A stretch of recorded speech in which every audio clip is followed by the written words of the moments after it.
Buenos días, me da gusto participar en este encuentro, el cual es un espacio internacional con el diálogo de intercambio de experiencias en materia del cambio climático. Hoy nos convoca uno de los mayores retos que afrontamos en estos momentos, el cual es la ponencia del cambio climático. Antes de explicar este proyecto titulado como el Plan de Mejora para la Reducción de Emisiones GI, en la empresa DEISA Proyectos Integrales y Ambientales como consultoría, es importante definir qué es el cambio climático.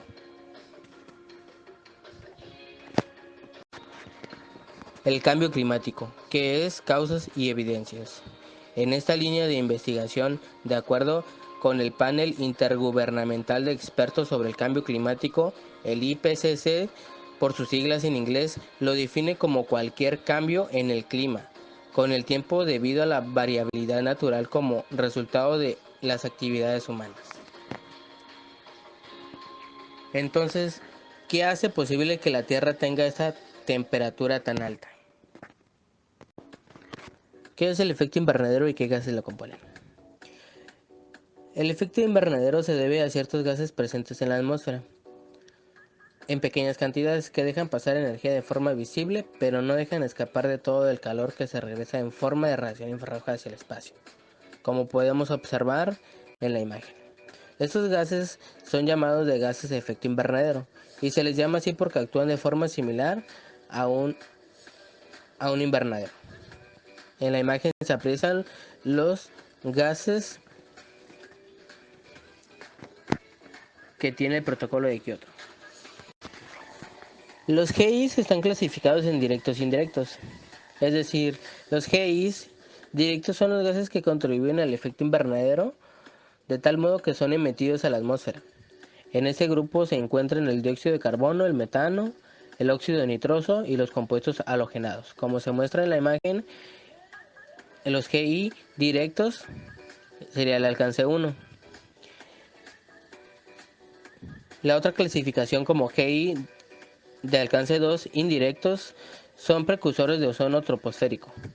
¿Qué quiere decir eso? Que los contaminantes del aire ambiente de carácter local y de la atmósfera se transforman en gases de efecto invernadero directo. En este grupo se encuentran los óxidos de nitrógeno, los compuestos orgánicos volátiles como COPS y diferentes del metano y el monóxido de carbono.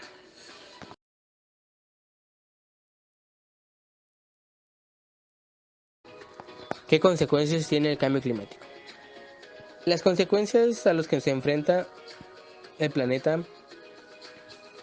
son muchos y variados, y podrían agruparse en 4 grandes bloques. El primero sería el deshielo y el aumento del mar, que se ha visto a través de noticias. El aumento de las temperaturas globales está provocando que los hielos del polo norte se derritan. Por lo tanto, aumenta la cantidad de agua en los océanos. Por lo que es peor que esto significa que si no ponemos freno a la situación, muchísimas islas o ciudades costeras desaparecerían durante las próximas décadas. Además de que las especies estarían sufriendo migraciones o pérdidas de existencia, como lo es el oso polar.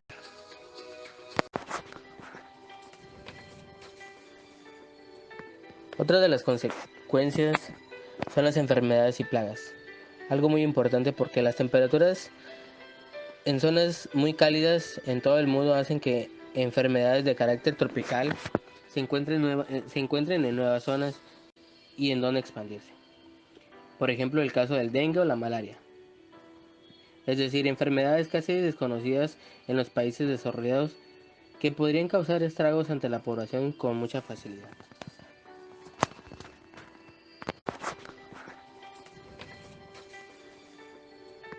Otra de las consecuencias son las enfermedades y plagas. Algo muy importante porque las temperaturas en zonas muy cálidas en todo el mundo hacen que enfermedades de carácter tropical se encuentren en nuevas zonas y en donde expandirse. Por ejemplo, el caso del dengue o la malaria. es decir, enfermedades casi desconocidas en los países desarrollados que podrían causar estragos ante la población con mucha facilidad.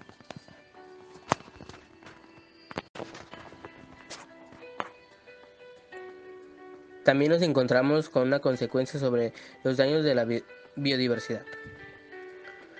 Los cambios de temperatura y de precipitaciones hacen que muchísimas especies animales y vegetales estén en riesgo de desaparecer. Es el caso de los osos polares, tal vez el más famoso, pero también el de muchas especies que subsisten en ecosistemas con características cada vez menos definidas a las que no tienen tiempo de adaptarse.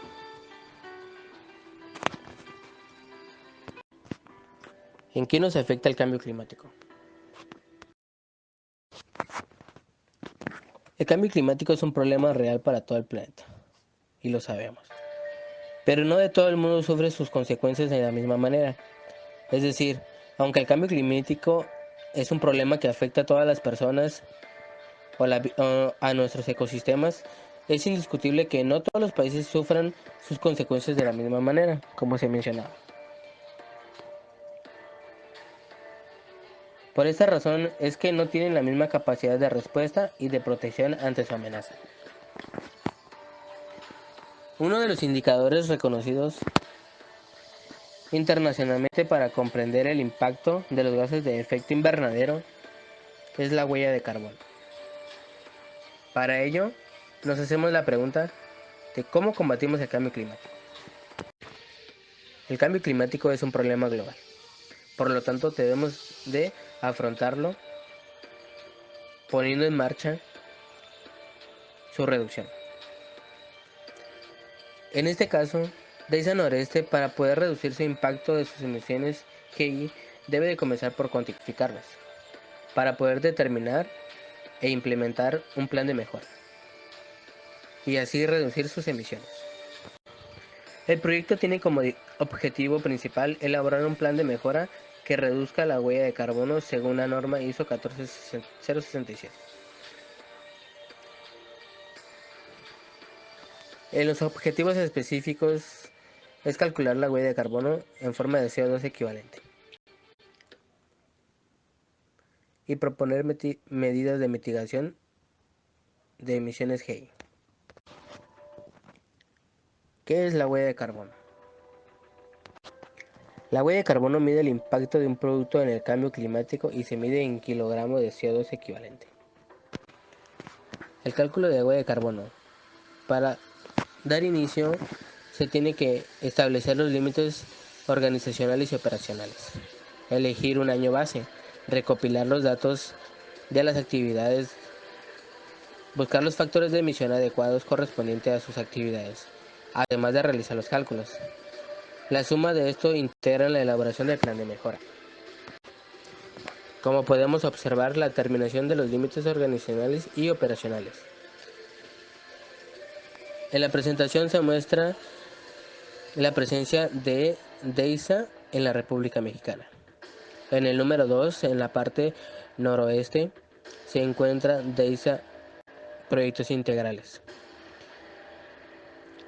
A un lado podemos ver los límites operacionales, los cuales se detallan en 4 áreas: Administración y Recursos Humanos, Departamentos de Monitoreo hacia la Atmósfera, Departamento de Aguas Residuales, Departamento de Ambiente Laboral. En conjunto de ellos existe el Departamento de Proyectos para su elaboración. Lo encabeza la Coordinación General, Calidad y Evaluación y un despacho contable.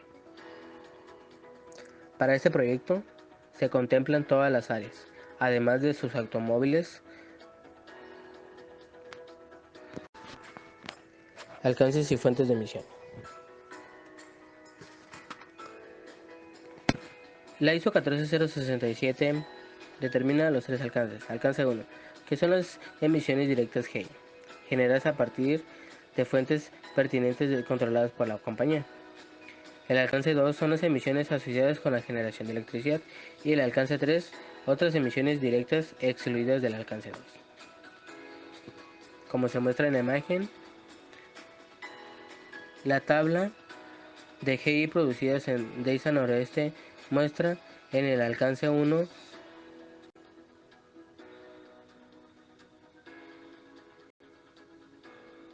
los automóviles, el desplazamiento de vehículos. El alcance 2, que son las emisiones asociadas con la generación de electricidad, es el consumo de electricidad de todos los equipos utilizados. Y como bien en el alcance 1 también se encuentran los aires acondicionados, que los gases de efectos invernaderos son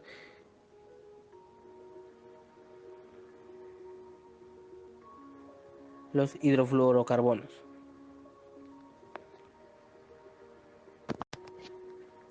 ¿Cuál es la base metodológica de cálculo? Como se puede apreciar en la imagen, emisiones GS es igual a toneladas de CO2 equivalente. ¿Y qué es el PSG? Por sus siglas en español, potencial de calentamiento global. Se define como el factor que se describe el impacto de la fuerza de radiación de una unidad en un determinado gas de efecto invernadero.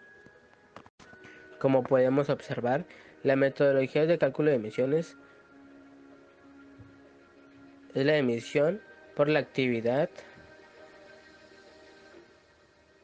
multiplicada por el factor de emisión y por el poder calorífico, en este caso el combustible. Se presenta el siguiente tiempo de operación, que es en las instalaciones de DEISA Noreste, la cual en las oficinas se observa la electricidad consumida anual.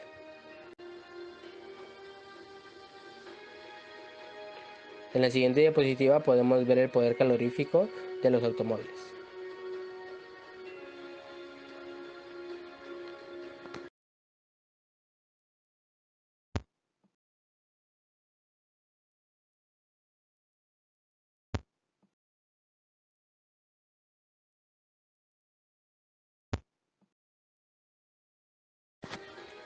El plan de mejora.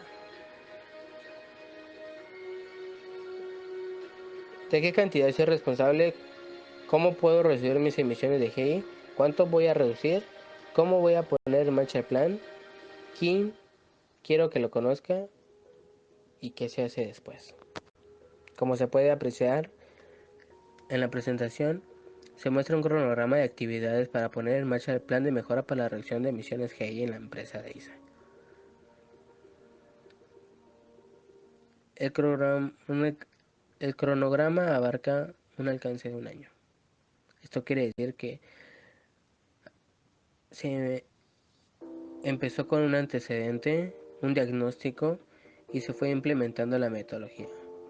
Además de su revisión e implementación, se pone en marcha para la mejora de reducción de GIs.